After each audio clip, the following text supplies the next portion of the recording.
ਸਤਿ ਸ਼੍ਰੀ ਅਕਾਲ। ਤੁਸੀਂ ਜੁੜੇ ਹੋਏ ਹੋ ਪੰਜਾਬੀ ਰੇਡੀਓ ਯੂਐਸਏ ਦੇ ਨਾਲ ਤੇ ਮੈਂ ਹਾਂ ਪ੍ਰਵੀਨ ਸ਼ਰਮਾ ਲੈ ਕੇ ਹਾਜ਼ਰ ਹਾਂ ਪ੍ਰੋਗਰਾਮ ਖਬਰ ਤੇ ਨਜ਼ਰ। ਖਬਰ ਤੇ ਨਜ਼ਰ ਪ੍ਰੋਗਰਾਮ ਦੇ ਵਿੱਚ ਆਪਾਂ ਖਬਰਾਂ ਵੱਲ ਵਧਾਂਗੇ, ਪਰ ਉਸ ਤੋਂ ਪਹਿਲਾਂ ਧੰਨਵਾਦ ਸਾਡੇ ਸਪਾਂਸਰ ਦਾ ਜਿਹੜੇ ਜ਼ਰੀਆ ਬਣਦੇ ਨੇ ਇਹਨਾਂ ਪ੍ਰੋਗਰਾਮਾਂ ਨੂੰ ਤੁਹਾਡੇ ਤੱਕ ਪਹੁੰਚਾਉਣ ਦਾ। ਖਾਲਸਾ ਇੰਸ਼ੋਰੈਂਸ ਏਜੰਸੀ ਵਾਲੇ ਪਿਛਲੇ ਕਈ ਦਹਾਕਿਆਂ ਤੋਂ ਇੰਸ਼ੋਰੈਂਸ ਦੇ ਵਿੱਚ ਵਧੀਆ ਸੇਵਾਵਾਂ ਦੇਣ ਦੇ ਲਈ ਜਾਣੇ ਜਾਂਦੇ ਨੇ। ਕਿਸੇ ਵੀ ਤਰ੍ਹਾਂ ਦੀ ਇੰਸ਼ੋਰੈਂਸ ਲੈਣੇ ਤੇ ਇਹਨਾਂ ਦੇ ਨਾਲ 408 272 2500 ਤੇ ਗੱਲ ਕੀਤੀ ਜਾ ਸਕਦੀ ਹੈ। ਤਿਰਕੀਆਨਾ ਇਮੀਗ੍ਰੇਸ਼ਨ ਲਾ ਫਰਮ ਵਾਲੇ ਜੇ ਤਿਰਕੀਆਨਾ ਇਮੀਗ੍ਰੇਸ਼ਨ ਬਾਬਤ ਤੁਹਾਡਾ ਕੋਈ ਸਵਾਲ ਹੈ, ਕੋਈ ਸਲਾਹ ਕਰਨੀ ਹੈ ਤਾਂ ਜੇ ਦੇ ਨਾਲ 415 909 0503 ਤੇ ਗੱਲ ਕਰ ਸਕਦੇ ਹੋ। Gurdeep Singh Birdi Clovis, Satnam Singh Shergill Selma, Ravinder Halwara Fresno, Manjit Singh Deewana, Boota Singh Ranipur Fresno, Charan Singh Badwal, Piara Singh, Rahul Gurpal Gill Sacramento, Gurdeep Singh Gill ਤੇ ਪਰਿਵਾਰ Yuba City, Ravinder Singh, Pritam Singh Gill, Gurmeet Singh, Surinder Kaur Thind Bakersfield, Mandeep Singh, Sarabjit Kaur San Jose ਤੇ ਜ਼ੈਂਡਰ ਗਰੁੱਪ ਵਾਲੇ। ਕਿਸੇ ਵੀ ਤਰ੍ਹਾਂ ਦਾ ਘਰ ਖਰੀਦਣਾ ਜਾਂ ਘਰ ਵੇਚਣਾ ਜਾਂ ਲੈਣਾ ਚਾਹੁੰਦੇ ਤੁਸੀਂ ਹੋਮ ਲੋਨ ਤੇ ਇਹਨਾਂ ਦੇ ਨਾਲ 855 905 2575 ਤੇ ਗੱਲ ਕਰ ਸਕਦੇ ਹੋ। ਖਬਰਾਂ ਵੱਲ ਵਧੀਏ ਤੇ ਸ਼ੁਰੂਆਤ ਕਰੀਏ ਅਮਰਨਾਥ ਤੋਂ। ਜੰਮੂ ਕਸ਼ਮੀਰ ਦੇ ਵਿੱਚ ਸਥਿਤ ਪਵਿੱਤਰ ਅਮਰਨਾਥ ਗੁਫਾ ਦੇ ਲਾਗੇ ਬੱਦਲ ਫਟ ਗਿਆ ਤੇ ਇਹਦੇ ਨਾਲ ਕਰੀਬ 13 ਲੋਕਾਂ ਦੀ ਮੌਤ ਹੋ ਗਈ ਹੈ। 40 ਤੋਂ ਵੱਧ ਲੋਕ ਲਾਪਤਾ ਦੱਸੇ ਜਾ ਰਹੇ ਨੇ।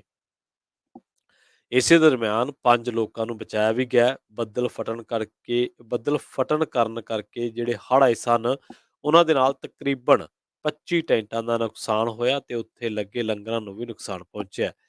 ਪਤਾ ਇਹ ਵੀ ਲੱਗਿਆ ਕਿ ਬੱਦਲ ਸ਼ਾਮ ਨੂੰ 5:30 ਵਜੇ ਫਟਿਆ ਤੇ ਉਸ ਵੇਲੇ ਬਹੁਤ ਜ਼ਿਆਦਾ ਮੀਂਹ ਪੈ ਰਿਹਾ ਸੀ। ਬੱਦਲ ਫਟਣ ਕਰਕੇ ਹੜ੍ਹ ਦੇ ਪਾਣੀ ਨੇ ਅਮਰਨਾਥ ਧਾਮ ਦੇ ਬੇਸ ਕੈਂਪ ਉੱਤੇ ਵੀ ਮਾਰ ਕੀਤੀ ਹੈ। ਉੱਥੇ ਕਰੀਬ 25 ਟੈਂਟ ਲੱਗੇ ਹੋਏ ਸਨ ਅਤੇ ਲੰਗਰਾਂ ਦੀ ਸੇਵਾ ਕੀਤੀ ਜਾ ਰਹੀ ਸੀ। ਫੌਜ ਅਤੇ ਆਈਟੀਬੀਪੀ ਵੱਲੋਂ ਰਾਹਤ ਅਤੇ ਬਚਾਅ ਕਾਰਜ ਜਾਰੀ ਨੇ। ਉਧਰ ਦੂਜੇ ਪਾਸੇ ਹਦਾਇਤਾਂ ਦਿੱਤੀਆਂ ਗਈਆਂ ਨੇ ਪ੍ਰਸ਼ਾਸਨ ਨੂੰ ਕਿ ਹਾਦਸੇ ਦੀ ਮਾਰ ਹੇਠ ਆਏ ਲੋਕਾਂ ਨੂੰ ਬਚਾਉਣ ਦੇ ਲਈ ਤੇਜ਼ੀ ਦੇ ਨਾਲ ਕਾਰਵਾਈ ਜਿਹੜੀ ਆ ਉਹ ਕੀਤੀ ਜਾਵੇ। ਰੁੱਖ ਕਰਾਂਗੇ ਉੱਤਰਾਖੰਡ ਦਾ। ਉੱਤਰਾਖੰਡ ਤੋਂ ਇੱਕ ਬੜੀ ਦਰਦਨਾਕ ਖਬਰ ਆ ਰਹੀ ਹੈ। ਉੱਤਰਾਖੰਡ ਦੇ ਰਾਮਨਗਰ ਜ਼ਿਲ੍ਹੇ ਦੇ ਵਿੱਚ ਨਦੀ ਦੇ ਤੇਜ਼ ਵਹਾਅ ਦੇ ਕਰਕੇ ਇੱਕ ਕਾਰ ਪੁਲ ਤੋਂ ਹੇਠਾਂ ਡਿੱਗ ਪਈ ਅਤੇ ਇਸ ਕਰਕੇ 9 ਜਾਣੇ ਮਾਰੇ ਜਾਣ ਬਾਰੇ ਪਤਾ ਲੱਗਿਆ। ਮ੍ਰਿਤਕਾਂ ਦੇ ਵਿੱਚ 2 ਔਰਤਾਂ ਸਣੇ 5 ਪੰਜਾਬੀ ਵੀ ਦੱਸੇ ਗਏ ਨੇ। ਪਤਾ ਇਹ ਲੱਗਿਆ ਕਿ ਜ਼ੋਰਦਾਰ ਮੀਂਹ ਪੈਣ ਕਰਕੇ ਢੇਲਾ ਨਦੀ ਦੇ ਵਿੱਚ ਹੜ੍ਹ ਆਇਆ ਹੋਇਆ ਸੀ। ਇਹ ਘਟਨਾ ਸਵੇਰੇ ਵਾਪਰੀ ਹੈ, ਸਵਖਤੇ ਵਾਪਰੀ ਹੈ ਤੇ ਨਦੀ ਦੇ ਪੁਲ ਉੱਤੋਂ ਦੀ ਵੀ ਜਿਹੜਾ ਪਾਣੀ ਹੈ ਉਹ ਲੰਘ ਰਿਹਾ ਸੀ। ਪਾਣੀ ਦੇ ਤੇਜ਼ ਵਹਾਅ ਨੇ ਕਾਰ ਨੂੰ ਧੱਕ ਕੇ ਪੁਲ ਤੋਂ ਹੇਠਾਂ ਨਦੀ ਦੇ ਵਿੱਚ ਸੁੱਟ ਦਿੱਤਾ ਤੇ 9 ਜਣਿਆਂ ਦੀ ਡੁੱਬਣ ਕਰਕੇ ਮੌਤ ਹੋ ਗਈ। ਐਸਐਸਪੀ ਪੰਕਜ ਭੱਟ ਨੇ ਦੱਸਿਆ ਕਿ ਸਵੇਰੇ ਕਰੀਬ 5:45 ਤੇ ਇਹ ਸੈਲਾਨੀ ਪਰਤ ਰਹੇ ਸਨ। ਦੇਹਾਂ ਬਰਾਮਦ ਕਰ ਲਈਆਂ ਗਈਆਂ ਨੇ। ਐਸਐਸਪੀ ਨੇ ਵੀ ਦੱਸਿਆ ਕਿ ਕਾਰਬੈਟ ਕਲੋਨੀ ਦੀ ਵਸਨੀਕ ਨਾਜ਼ੀਆ ਨੂੰ ਬਚਾ ਲਿਆ ਗਿਆ ਤੇ ਹਸਪਤਾਲ ਦੇ ਵਿੱਚ ਦਾਖਲ ਕਰਵਾਇਆ ਗਿਆ। ਕਾਰ ਦਾ ਨੰਬਰ ਪੰਜਾਬ ਦਾ ਹੋਣ ਕਰਕੇ ਪਹਿਲਾਂ ਅਧਿਕਾਰੀਆਂ ਨੇ ਸਮਝਿਆ ਸੀਗਾ ਕਿ ਇਸ ਦੇ ਵਿੱਚ ਪੰਜਾਬ ਦੇ ਹੀ ਯਾਤਰੀ ਸਵਾਰ ਹੋਣਗੇ। ਮ੍ਰਿਤਕਾਂ ਦੇ ਵਿੱਚ 6 ਔਰਤਾਂ 3 ਆਦਮੀ ਸ਼ਾਮਲ ਨੇ। ਮ੍ਰਿਤਕਾਂ ਦੀ ਸ਼ਨਾਖਤ ਕਾਰਬੇਟ ਕਲੋਨੀ ਰਾਮਨਗਰ ਦੀ ਆਸ਼ੀਆ, ਪੰਜਾਬ ਦੇ ਪਟਿਆਲਾ ਦੇ ਨਾਲ ਸੰਬੰਧਿਤ ਕਵਿਤਾ ਤੇ ਜਾਨਵੀ, ਈਸਟ ਕੈਲਾਸ਼ ਨਵੀਂ ਦਿੱਲੀ ਵਾਸੀ ਸੰਗੀਤਾ ਤਮਾਂਗ, ਨੋਇਡਾ ਵਾਸੀ ਪਿੰਕੀ, ਦਿੱਲੀ ਦੇ ਭਜਨਪੁਰਾ ਦੀ ਹਿਨਾ, ਭਵਾਨੀਗੜ੍ਹ ਦੇ ਅਮਨਦੀਪ ਸਿੰਘ ਅਤੇ ਪਟਿਆਲਾ ਦੇ ਇਕਬਾਲ ਅਤੇ ਪਵਨ ਵਜੋਂ ਹੋਈ ਹੈ। ਅਧਿਕਾਰੀਆਂ ਨੇ ਵੀ ਦੱਸਿਆ ਕਿ ਜਿਸ ਪੁਲ ਤੋਂ ਕਾਰ ਡਿੱਗੀ ਆ ਉਹ ਨੀਵਾਂ ਤੇ ਦੁਰਘਟਨਾ ਵਾਲੇ ਖੇਤਰਾਂ ਦੇ ਵਿੱਚ ਸ਼ਾਮਲ ਦੱਸਿਆ ਜਾਂਦਾ ਹੈ। ਅਕਸਰ ਨਦੀ ਦਾ ਪੱਧਰ ਵਧਣ ਤੇ ਪਾਣੀ ਇਸ ਪੁਲ ਦੇ ਉੱਪਰੋਂ ਦੀ ਵਹਿੰਦਾ ਹੈ। ਲੋਕਾਂ ਨੇ ਦੱਸਿਆ ਕਿ ਕਾਰ ਚਾਲਕ ਨੇ ਜ਼ਿਆਦਾ ਰਫ਼ਤਾਰ ਦੇ ਨਾਲ ਪੁਲ ਪਾਰ ਕਰਨ ਦੀ ਕੋਸ਼ਿਸ਼ ਕੀਤੀ। ਉਸ ਨੇ ਨੇੜੇ ਖੜੇ ਲੋਕਾਂ ਦੀ ਚੇਤਾਵਨੀ ਨੂੰ ਨਜ਼ਰਅੰਦਾਜ਼ ਕਰ ਦਿੱਤਾ ਸੀ, ਜਿਨ੍ਹਾਂ ਨੇ ਉਸ ਨੂੰ ਰੁਕਣ ਦਾ ਇਸ਼ਾਰਾ ਕੀਤਾ ਸੀ। ਐਸਐਸਪੀ ਨੇ ਦੱਸਿਆ ਕਿ ਇਹ ਸੈਲਾਨੀ ਜਿਹੜੇ ਆ ਢੇਲਾ ਦੇ ਨੇੜੇ ਇੱਕ ਹੋਮ ਸਟੇ ਦੇ ਵਿੱਚ ਠਹਿਰੇ ਹੋਏ ਸਨ ਅਤੇ ਉੱਥੋਂ ਸਵੇਰੇ 5 ਵਜੇ ਚਲੇ ਸਨ। ਪਾਣੀ ਦੇ ਵਹਾਅ ਦੇ ਨਾਲ ਧੱਕਾ ਲੱਗਣ ਤੋਂ ਬਾਅਦ ਕਾਰ ਪਲਟ ਕੇ ਪੁੱਠੀ ਹੋ ਗਈ ਸੀ ਅਤੇ ਦੇਹਾਂ ਨੂੰ ਬਾਹਰ ਕੱਢਣ ਦੇ ਵਿੱਚ ਬਚਾਅ ਕਾਰਜਾਂ ਦੇ ਵਿੱਚ ਲੱਗੇ ਮੁਲਾਜ਼ਮਾਂ ਨੂੰ ਕਈ ਘੰਟੇ ਲੱਗੇ ਸਨ। ਗੱਲ ਕਰਦੇ ਹਾਂ ਮਹੁਆ ਮੋਇਤਰਾ ਦੇ ਬਿਆਨ ਦੇ ਬਾਰੇ। ਕਾਲੀ ਦੇਵੀ ਬਾਰੇ ਵਿਵਾਦਤ ਟਿੱਪਣੀਆਂ ਕਰਕੇ ਭਾਜਪਾ ਦੇ ਨਿਸ਼ਾਨੇ ਤੇ ਆਈ ਤ੍ਰਿਣਮੂਲ ਕਾਂਗਰਸ ਦੀ ਸੰਸਦ ਮੈਂਬਰ ਮਹੁਆ ਮੋਇਤਰਾ ਨੇ ਸਵਾਲ ਕੀਤਾ ਹੈ ਕਿ ਭਗਵਾਂ ਪਾਰਟੀ ਨੇ ਹਿੰਦੂ ਦੇਵੀ ਦੇਵਤਿਆਂ ਦੀ ਰਾਖੀ ਦਾ ਠੇਕਾ ਲੈ ਰੱਖਿਆ। ਉਹਨਾਂ ਨੇ ਕਿਹਾ ਹੈ ਕਿ ਭਾਜਪਾ ਬੰਗਾਲੀਆਂ ਨੂੰ ਇਹ ਸਿਖਾਏ ਕਿ ਉਹ ਮਾਂ ਕਾਲੀ ਦੀ ਪੂਜਾ ਕਿਵੇਂ ਕਰਨ। ਮਹੁਆ ਨੇ ਕਿਹਾ ਕਿ ਭਾਜਪਾ ਉੱਤਰ ਭਾਰਤ ਦੇ ਵਿੱਚ ਦੇਵੀ ਦੇਵਤਿਆਂ ਦੀ ਪੂਜਾ ਦੇ ਤਰੀਕਿਆਂ ਤੇ ਆਧਾਰਿਤ ਆਪਣੇ ਵਿਚਾਰਾਂ ਨੂੰ ਦੇਸ਼ ਦੇ ਹੋਰ ਹਿੱਸਿਆਂ ਦੇ ਉਹਨਾਂ ਲੋਕਾਂ ਤੇ ਨਹੀਂ ਥੋਪ ਸਕਦੀ ਜੋ ਪਿਛਲੇ 2000 ਸਾਲਾਂ ਤੋਂ ਪ੍ਰਚਲਿਤ ਵੱਖ-ਵੱਖ ਰੀਤੀ ਰਿਵਾਜਾਂ ਦੇ ਨਾਲ ਪੂਜਾ ਕਰਦੇ ਨੇ। ਮੋਹਿਤਰਾ ਨੇ ਇਹ ਗੱਲਬਾਤ ਕਰਦਿਆਂ ਦੱਸਿਆ ਕਿ ਉਹਨਾਂ ਨੇ ਇਸ ਮੁੱਦੇ ਤੇ ਬੋਲ ਕੇ ਇੱਕ ਪ੍ਰੌੜ ਆਗੂ ਵਾਂਗ ਵਿਹਾਰ ਕੀਤਾ ਕਿਉਂਕਿ ਹਿੰਦੂਤਵ ਦੇ ਏਜੰਡੇ ਨੂੰ ਲਾਗੂ ਕਰਨ ਅਤੇ ਹੋਰ ਜਾਤ ਆਧਾਰਿਤ ਗਰੁੱਪਾਂ ਤੇ ਆਪਣੇ ਵਿਚਾਰ ਥੋਪਣ ਦੀਆਂ ਭਾਜਪਾ ਦੀਆਂ ਕੋਸ਼ਿਸ਼ਾਂ ਦਾ ਵਿਰੋਧ ਕਰਦਿਆਂ ਦੇਸ਼ ਖਾਤਰ ਇਸ ਮਾਮਲੇ ਨੂੰ ਉਠਾਇਆ ਜਾਣਾ ਚਾਹੀਦਾ ਹੈ।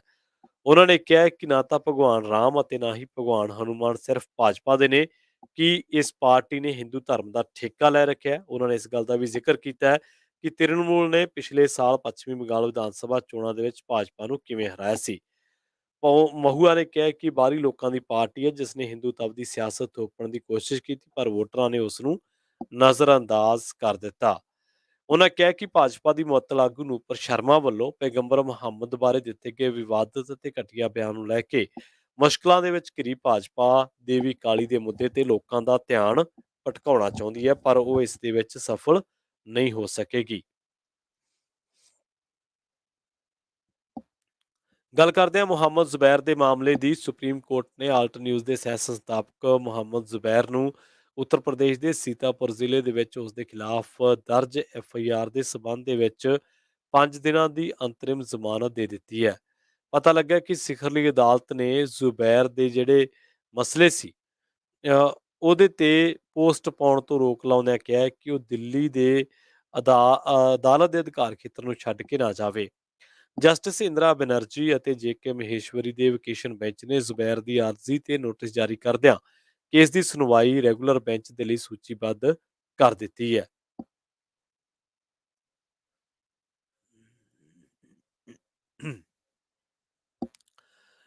ਉਧਰ ਦੂਜੇ ਪਾਸੇ ਕਾਂਗਰਸ ਦੇ 11 ਲੋਕ ਸਭਾ ਮੈਂਬਰਾਂ ਨੇ ਸਪੀਕਰ ਓਮ ਬਿਰਲਾ ਨੂੰ ਪੱਤਰ ਲਿਖ ਕੇ ਭਾਜਪਾ ਦੇ 3 ਸੰਸਦ ਮੈਂਬਰਾਂ ਰਾਜਵਰਧਨ ਸਿੰਘ ਰਠੌਰ, ਸੁਬਰਤ ਪਾਠਕ ਅਤੇ ਭੋਲਾ ਸਿੰਘ ਵੱਲੋਂ ਰਾਹੁਲ ਗਾਂਧੀ ਦੀ ਛੇੜਛਾੜ ਵਾਲੀ ਅਤੇ ਫਰਜ਼ੀ ਵੀਡੀਓ ਸੋਸ਼ਲ ਮੀਡੀਆ ਤੇ ਸ਼ੇਅਰ ਕਰਨ ਦੇ ਅਨੈਤਿਕ ਵਿਹਾਰ ਦੇ ਖਿਲਾਫ ਕਾਰਵਾਈ ਦੀ ਮੰਗ ਕੀਤੀ ਹੈ। ਉਹਨਾਂ ਨੇ ਕਿਹਾ ਕਿ ਰਾਹੁਲ ਗਾਂਧੀ ਦੀ ਛੇੜਛਾੜ ਕੀਤੀ ਅਤੇ ਫਰਜ਼ੀ ਵੀਡੀਓ ਵਾਇਰਲ ਕਰਨਾ ਦੇਸ਼ ਦੇ ਸਮਾਜਿਕ ਤਾਣੇ ਬਾਣੇ ਦੇ ਲਈ ਖਤਰਾ ਪੈਦਾ ਹੋ ਸਕਦਾ ਹੈ। ਰੁੱਖ ਕਰਦੇ ਹਾਂ ਪੰਜਾਬ ਦੀਆਂ ਖਬਰਾਂ ਦਾ। ਸ਼ੁਰੂਆਤ ਕਰਾਂਗੇ ਚੰਡੀਗੜ੍ਹ ਤੋਂ। ਚੰਡੀਗੜ੍ਹ ਦੇ ਸੈਕਟਰ 9 ਦੇ ਵਿੱਚ ਸਥਿਤ ਮਾਫ ਕਰਨਾ ਕਾਰਮਲ ਕਾਨਵੈਂਟ ਸਕੂਲ ਦੇ ਵਿੱਚ 2.5 ਸਦੀਆਂ ਪੁਰਾਣਾ ਵਿਰਾਸਤੀ ਪਿੱਪਲ ਡਿੱਗਣ ਕਰਕੇ 16 ਸਾਲਾਂ ਦੀ ਇੱਕ ਵਿਦਿਆਰਥਣ ਦੀ ਮੌਤ ਹੋਣ ਬਾਰੇ ਪਤਾ ਲੱਗਿਆ ਹੈ ਕਿ ਸਕੂਲ ਵਿਦਿਆਰਥੀ ਲੰਚ ਬ੍ਰੇਕ ਦੇ ਦਰਮਿਆਨ ਇਸ ਦਰਖਤ ਦੇ ਹੇਠਾਂ ਬੈਠ ਕੇ ਅਤੇ ਨੇੜੇ ਬੈਠ ਕੇ ਖਾਣਾ ਖਾ ਰਹੇ ਸਨ। ਹਾਦਸੇ ਦੇ ਵਿੱਚ ਸਕੂਲ ਦੀ ਮਹਿਲਾ ਸੇਵਾਦਾਰ ਅਤੇ 19 ਹੋਰ ਵਿਦਿਆਰਥੀ ਜ਼ਖਮੀ ਦੱਸੇ ਗਏ ਨੇ। ਚੰਡੀਗੜ੍ਹ ਦੇ ਡਿਪਟੀ ਕਮਿਸ਼ਨਰ ਵਿਨੇ ਪ੍ਰਤਾਪ ਸਿੰਘ ਨੇ ਘਟਨਾ ਦੀ ਮੈਜਿਸਟ੍ਰੇਟੀ ਜਾਂਚ ਦੇ ਹੁਕਮ ਦਿੱਤੇ ਨੇ। ਜਾਂਚ ਕਮੇਟੀ ਨੂੰ ਹਫ਼ਤੇ ਦੇ ਅੰਦਰ ਰਿਪੋਰਟ ਸੌਂਪਣ ਦੇ ਲਈ ਕਿਹਾ ਗਿਆ। ਪਤਾ ਇਹ ਲੱਗਿਆ ਕਿ ਹੁਣ ਚੰਡੀਗੜ੍ਹ ਦੇ ਗ੍ਰਹਿ ਸਕੱਤਰ, ਡਿਪਟੀ ਕਮਿਸ਼ਨਰ, ਜੰਗਲਾਤ ਮਹਿਕਮੇ ਦੇ ਚੀਫ ਕੰਜ਼ਰਵੇਟਰ ਅਤੇ ਚੰਡੀਗੜ੍ਹ ਪ੍ਰਸ਼ਾਸਨ ਦੇ ਸਿਹਤ ਸਕੱਤਰ ਨੇ ਸਕੂਲ ਸੈਕਟਰ 16 ਦੇ ਸਰਕਾਰੀ ਹਸਪਤਾਲ ਅਤੇ ਪੀਜੀਆਈ ਦਾ ਦੌਰਾ ਕੀਤਾ ਤੇ ਜ਼ਖਮੀਆਂ ਦੀ ਖਬਰਸਾਰ ਵੀ ਜਿਹੜੀ ਲਈ ਆ। ਮ੍ਰਿਤਕ ਵਿਦਿਆਰਥਣ ਦੀ ਪਛਾਣ 10ਵੀਂ ਜਮਾਤ ਦੇ ਵਿੱਚ ਪੜ੍ਹਦੀ ਹੀਰਾ ਕਸ਼ੀ ਵਜੋਂ ਦੱਸੀ ਗਈ ਹੈ ਜੋ ਕਿ ਸੈਕਟਰ 43 ਦੇ ਵਿੱਚ ਰਹਿੰਦੀ ਸੀ। ਉਹ ਆਪਣੇ ਪਰਿਵਾਰ ਦੀ ਸਭ ਤੋਂ ਛੋਟੀ ਧੀ ਸੀ। ਘਟਨਾ ਦੀ ਸੂਚਨਾ ਮਿਲਣ ਤੋਂ ਬਾਅਦ ਉਸ ਦੇ ਪਰਿਵਾਰਕ ਮੈਂਬਰ ਸ਼ਿਮਲਾ ਤੋਂ ਚੰਡੀਗੜ੍ਹ ਦੇ ਲਈ ਰਵਾਨਾ ਹੋ ਚੁੱਕੇ ਨੇ। ਉਹ 2 ਦਿਨ ਪਹਿਲਾਂ ਹੀ ਸ਼ਿਮਲਾ ਗਏ ਸਨ। ਪਹਿਲਾਂ ਗੰਭੀਰ ਹਾਲਤ ਦੇ ਵਿੱਚ ਇਸ ਵਿਦਿਆਰਥਣ ਨੂੰ ਸਰਕਾਰੀ ਮਲਟੀ ਸਪੈਸ਼ਲਿਟੀ ਹਸਪਤਾਲ ਦੇ ਵਿੱਚ ਦਾਖਲ ਕਰਵਾਇਆ ਗਿਆ ਜਿੱਥੋਂ ਉਸ ਨੂੰ ਪੀਜੀਆਈ ਰੈਫਰ ਕਰ ਦਿੱਤਾ ਗਿਆ। ਪੀਜੀਆਈ ਦੇ ਡਾਕਟਰਾਂ ਨੇ ਉਸ ਨੂੰ ਮ੍ਰਿਤਕ ਐਲਾਨ ਦਿੱਤਾ ਸੀ।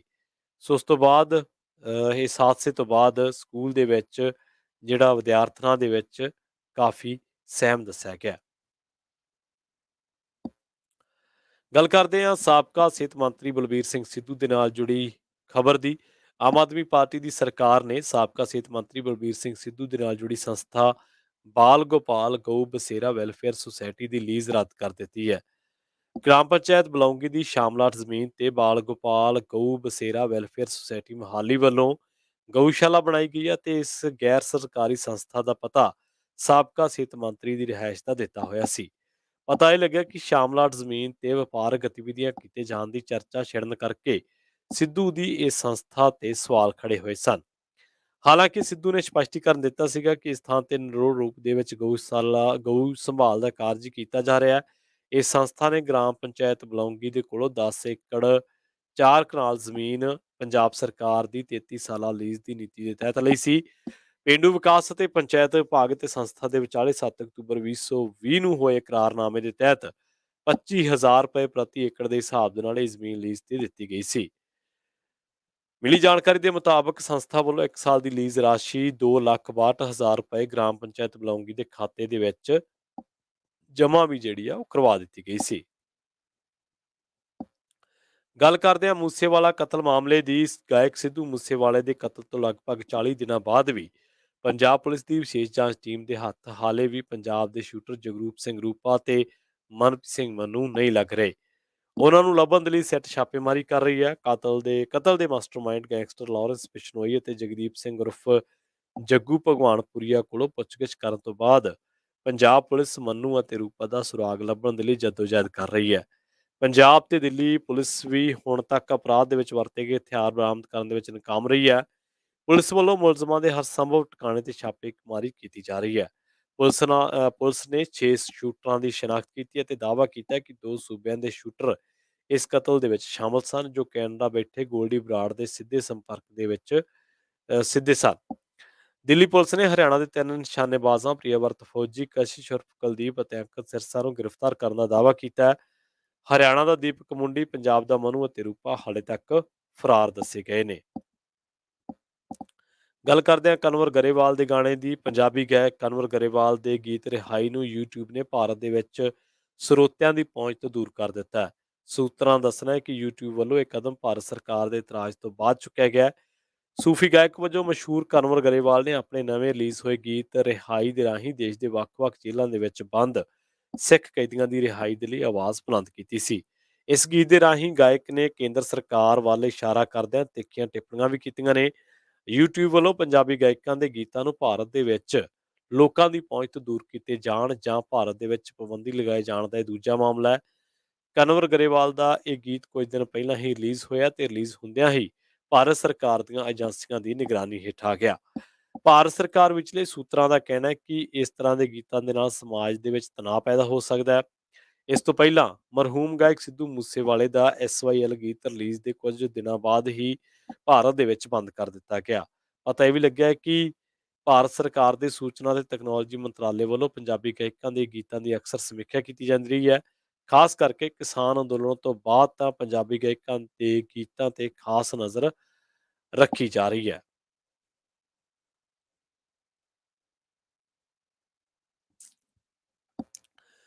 ਹਥਿਆਰ ਸਪਲਾਈ ਕਰਨ ਦੇ ਇੱਕ ਮਾਮਲੇ ਦੇ ਵਿੱਚ ਲੋੜੀਂਦੇ ਦਾਨਾ ਰਾਮ ਨਾਮ ਦੇ ਗੈਂਗਸਟਰ ਨੂੰ ਰਾਜਸਥਾਨ ਦੇ ਜੈਪੁਰ ਵਿਚਲੀ ਜੇਲ੍ਹ ਦੇ ਵਿੱਚੋਂ ਪਟਿਆਲਾ ਪੁਲਿਸ ਨੇ ਪ੍ਰੋਡਕਸ਼ਨ ਵਾਰੰਟ ਤੇ ਲੈ ਕੇ ਆਂਦਾ ਹੈ। ਉਸ ਨੂੰ ਸਥਾਨਕ ਅਦਾਲਤ ਦੇ ਵਿੱਚ ਪੇਸ਼ ਕਰਕੇ ਉਸ ਦਾ 4 ਦਿਨਾਂ ਦਾ ਪੁਲਿਸ ਰਿਮਾਂਡ ਹਾਸਲ ਕਰ ਲਿਆ ਗਿਆ ਹੈ। ਪਤਾ ਲੱਗਿਆ ਕਿ ਦਾਨਾ ਰਾਮ ਦੀ ਸਿੱਧੂ ਮੂਸੇਵਾਲੇ ਕਤਲ ਕੇਸ ਦੇ ਵਿੱਚ ਵੀ ਪੁਲਿਸ ਨੂੰ ਲੋੜ ਹੈ। ਰਿਮਾਂਡ ਖਤਮ ਹੋਣ ਤੋਂ ਬਾਅਦ ਦਾਨਾ ਰਾਮ ਨੂੰ ਮਾਨਸਾ ਪੁਲਿਸ ਵੱਲੋਂ ਲਿਜਾਏ ਜਾਣ ਦੀ ਪੂਰੀ ਸੰਭਾਵਨਾ ਹੈ। ਇਸ ਦੀ ਮਾਨਸਾ ਦੇ ਇੱਕ ਸੀਨੀਅਰ ਪੁਲਿਸ ਅਧਿਕਾਰੀ ਨੇ ਪੁਸ਼ਟੀ ਵੀ ਕੀਤੀ ਹੈ। ਇੱਥੇ ਵੀ ਦੱਸਦੇ ਚੱਲੀਏ ਕਿ CI ਸਟਾਫ ਪਟਿਆਲਾ ਦੇ ਇੰਚਾਰਜ ਇੰਸਪੈਕਟਰ ਸ਼ਵਿੰਦਰ ਸਿੰਘ ਦੀ ਅਗਵਾਈ ਦੇ ਹੇਠ ਟੀਮ ਵੱਲੋਂ ਪਿਛਲੇ ਸਮੇਂ ਦੌਰਾਨ ਕਾਬੂ ਕੀਤੇ ਗਏ ਗਰੋਹ ਦੇ ਕਬਜ਼ੇ ਦੇ ਵਿੱਚੋਂ ਭਾਰੀ ਮਾਤਰਾ ਦੇ ਵਿੱਚ ਹਥਿਆਰ ਜਿਹੜੇ ਆ ਉਹ ਬਰਾਮਦ ਕੀਤੇ ਗਏ ਸਨ। ਗੱਲ ਕਰਦੇ ਹਾਂ ਕੰਗਨਾ ਰਣੌਤ ਦੀ। ਬਾਲੀਵੁੱਡ ਅਦਾਕਾਰਾ ਕੰਗਨਾ ਰਣੌਤ ਨੇ ਮਾਣਹਾਨੀ ਦੇ ਮਾਮਲੇ ਦੇ ਵਿੱਚ ਪੰਜਾਬ ਤੇ ਹਰਿਆਣਾ ਹਾਈ ਕੋਰਟ ਤੱਕ ਪਹੁੰਚ ਕੀਤੀ ਹੈ। ਕੰਗਨਾ ਨੇ ਇੱਕ ਟਵੀਟ ਜਾਰੀ ਕਰਦਿਆਂ ਇਹ ਗੱਲ ਕਹੀ ਹੈ ਕਿ ਉਹ ਹੁਣ ਅਦਾਲਤ ਦਾ ਦਰਵਾਜ਼ਾ ਖੜਕਾਉਣਗੇ ਅਤੇ ਨਾਲ-ਨਾਲ ਨਵੰਬਰ 2020 ਦੇ ਵਿੱਚ ਬਠਿੰਡਾ ਜ਼ਿਲ੍ਹੇ ਦੇ ਪਿੰਡ ਫਤਿਹਗੜ੍ਹ ਜੰਡੀਆਂ ਦੀ ਬਿਰਧ ਔਰਤ ਮਹਿੰਦਰ ਕੌਰ ਨੂੰ ਨਿਸ਼ਾਨਾ ਬਣਾਇਆ ਗਿਆ ਸੀ ਕੰਗਨਾ ਦੇ ਇੱਕ ਟਵੀਟ ਦੇ ਰਾਹੀਂ, ਜੋ ਕਿ ਦਿੱਲੀ ਦੇ ਵਿੱਚ 3 ਖੇਤੀ ਕਾਨੂੰਨਾਂ ਦੇ ਖਿਲਾਫ ਚੱਲੇ ਸੰਘਰਸ਼ ਦੇ ਵਿੱਚ ਹਿੱਸਾ ਲੈਣ ਦੇ ਲਈ ਗਈ ਸੀ। ਅਦਾਕਾਰਾ ਨੇ ਆਪਣੇ ਟਵੀਟ ਦੇ ਵਿੱਚ ਇਸ ਔਰਤ ਦੀ ਤਸਵੀਰ ਤੇ ਟਿੱਪਣੀ ਕੀਤੀ ਸੀ ਅਤੇ ਉਸ ਨੂੰ 100-100 ਰੁਪਏ ਭਾੜਾ ਲੈ ਕੇ ਆਉਣ ਵਾਲੀ ਔਰਤ ਦੱਸਿਆ ਸੀ। ਬਿਰਧ ਔਰਤ ਵੱਲੋਂ ਦਾਇਰ ਮਾਣਹਾਨੀ ਕੇਸ ਨੂੰ ਰੱਦ ਕਰਾਉਣ ਦੇ ਲਈ ਕੰਗਨਾ ਨੇ ਹਾਈ ਕੋਰਟ ਦੇ ਵਿੱਚ ਪਟੀਸ਼ਨ ਦਾਇਰ ਕੀਤੀ ਸੀ, ਜਿਸ ਤੇ ਲੰਬੀ ਬਹਿਸ ਹੋਈ। ਅਦਾਲਤ ਨੇ 11 ਜੁਲਾਈ ਤੱਕ ਸੁਣਵਾਈ ਮੁਲਤਵੀ ਕਰ ਦਿੱਤੀ ਹੈ।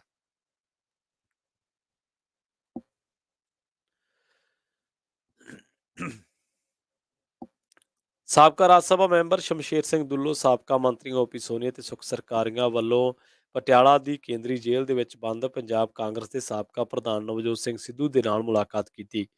ਇਹ ਮੁਲਾਕਾਤ ਘੰਟਾ ਭਰ ਚੱਲੀ। ਇਸ ਤੋਂ ਪਹਿਲਾਂ ਵਿਰੋਧੀ ਧਿਰ ਦੇ ਨੇਤਾ ਪ੍ਰਤਾਪ ਸਿੰਘ ਬਾਜਵਾ, ਵਿਧਾਇਕ ਸੁਖਪਾਲ ਸਿੰਘ ਖਹਿਰਾ ਸਮੇਤ ਕੁਝ ਹੋਰ ਆਗੂ ਵੀ ਸਿੱਧੂ ਦੇ ਨਾਲ ਮੁਲਾਕਾਤ ਕਰ ਚੁੱਕੇ ਨੇ, ਪਰ ਪੰਜਾਬ ਕਾਂਗਰਸ ਦੇ ਮੌਜੂਦਾ ਪ੍ਰਧਾਨ ਰਾਜਾ ਵੜਿੰਗ ਵੱਲੋਂ ਉਹਨਾਂ ਦੇ ਨਾਲ ਹਾਲੇ ਤੱਕ ਮੁਲਾਕਾਤ ਜਿਹੜੀ ਆ ਉਹ ਨਹੀਂ ਕੀਤੀ ਗਈ।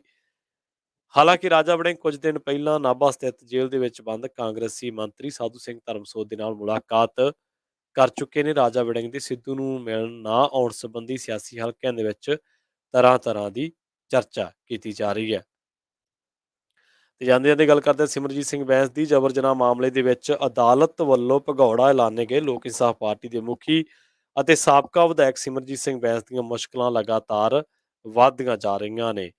ਤਾਜ਼ਾ ਖਬਰਾਂ ਦੇ ਮੁਤਾਬਕ ਸਾਬਕਾ ਵਿਧਾਇਕ ਦੇ ਇੱਕ ਭਰਾ ਕਰਮਜੀਤ ਸਿੰਘ ਨੂੰ ਤਾਂ ਪੁਲਿਸ ਨੇ ਗ੍ਰਿਫਤਾਰ ਕਰ ਲਿਆ, ਜਦਕਿ ਸਿਮਰਜੀਤ ਬੈਂਸ ਅਤੇ ਪਰਮਜੀਤ ਸਿੰਘ ਪੰਮਾ ਹਾਲੇ ਵੀ ਪੁਲਿਸ ਦੀ ਗਿਰਫਤ ਚੋਂ ਬਾਹਰ ਨੇ। ਇਸ ਮਾਮਲੇ ਦੇ ਵਿੱਚ 7 ਮੁਲਜ਼ਮਾਂ ਨੂੰ ਅਦਾਲਤ ਨੇ ਭਗੌੜਾ ਐਲਾਨਿਆ, ਜਿਨ੍ਹਾਂ ਦੇ ਵਿੱਚ 2 ਔਰਤਾਂ, 2 ਵਿਧਾਇਕ ਤੇ 2 ਭਰਾ, ਨੇੜਲੇ ਸਾਥੀ ਅਤੇ ਪੀਏ ਸ਼ਾਮਲ ਨੇ। ਇਹਨਾਂ ਦੇ ਵਿੱਚੋਂ ਹਾਲੇ ਤੱਕ ਸਾਬਕਾ ਵਿਧਾਇਕ ਦੇ ਸਾਥੀ ਅਤੇ ਭਰਾ ਨੂੰ ਹੀ ਪੁਲਿਸ ਗ੍ਰਿਫਤਾਰ ਕਰ ਸਕੀ ਹੈ। ਚਰਚਾ ਇਹ ਹੈ ਕਿ ਸਿਮਰਜੀਤ ਬੈਂਸ ਅਤੇ ਪਰਮਜੀਤ ਪੰਮਾ ਵੀ ਆਤਮ ਸਮਰਪਣ ਕਰ ਸਕਦੇ ਨੇ, ਪਰ ਪਿਛਲੇ 5 ਦਿਨਾਂ ਤੋਂ ਪੁਲਿਸ ਅਤੇ ਬੈਂਸ ਭਰਾਵਾਂ ਦੇ ਵਿਚਾਲੇ ਲੁਕਣ ਮੀਟੀ ਦੀ ਖੇਡ ਚੱਲ ਰਹੀ ਹੈ। ਇਸ ਦੇ ਨਾਲ ਹੀ ਪੰਜਾਬੀ ਖਬਰਾਂ ਦੇ ਇਸ ਬੁਲੇਟਿਨ ਦੇ ਵਿੱਚ ਹੁਣ ਤੱਕ ਲਈ ਬਸ ਇੰਨਾ ਹੀ। ਮੈਨੂੰ ਪ੍ਰਵੀਨ ਸ਼ਰਮਾ ਨੂੰ ਦਿੱਤੀ ਇਜਾਜ਼ਤ। ਜੁੜੇ ਰਹੋ ਪੰਜਾਬੀ ਰੇਡੀਓ ਯੂਐਸਏ ਦੇ ਨਾਲ। ਤੇ ਆਖਿਰ ਦੇ ਵਿੱਚ ਇੱਕ ਵਾਰ ਫਿਰ ਤੋਂ ਤੁਹਾਨੂੰ ਸਾਰਿਆਂ ਨੂੰ ਪਿਆਰ ਸਤਿਕਾਰ ਸਹਿਤ ਸਤਿ ਸ਼੍ਰੀ ਅਕਾਲ। ਸੁਣਦੇ ਰਹੋ ਪੰਜਾਬੀ ਰੇਡੀਓ ਯੂਐਸਏ।